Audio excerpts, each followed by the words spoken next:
Greetings from Swift Current. A teacher that made an impact upon me both as a child and I think as a professional in terms of what I've chosen for a career path is a lady by the name of Mrs. Pat Bethel. Now, back in the day, my family, some other community members, but especially I remember my father being quite active in trying to preserve one more year of keeping our little tiny school open in the town of Ghoultown. Now, that year they had some dynamics with the board, and the board consented to keeping the school open for one more year. Now, it was up in the air in terms of who was going to remain enrolled in Ghoultown School.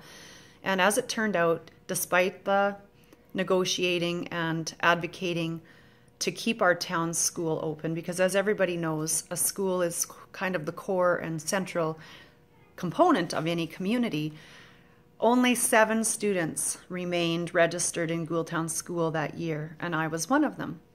The rest of the students and families decided that the writing was on the wall and the school closure was inevitable, and so they made the transition to bus into Herbert, which was about 20 minutes further down the road.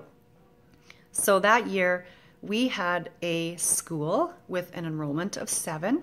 Myself and another little girl, who happened to be my cousin, were the only 2 people in our grade. And so I would like to pay honor to Mrs. Pat Bethel this day, because when I think back about what it must have been like to apply for a job such as that, knowing that you had at least 5 grades to deliver curriculum for, not very many students, but still a lot of grades, I commend her for what she did for us that year, because it ended up being what I would consider one of my favorite years of school due to her resourcefulness, her creativity, and I guess one of the highlights for me was just standing around the piano for our music class and singing very cool old traditional songs like This Old House and Fraulein and Streets of Laredo.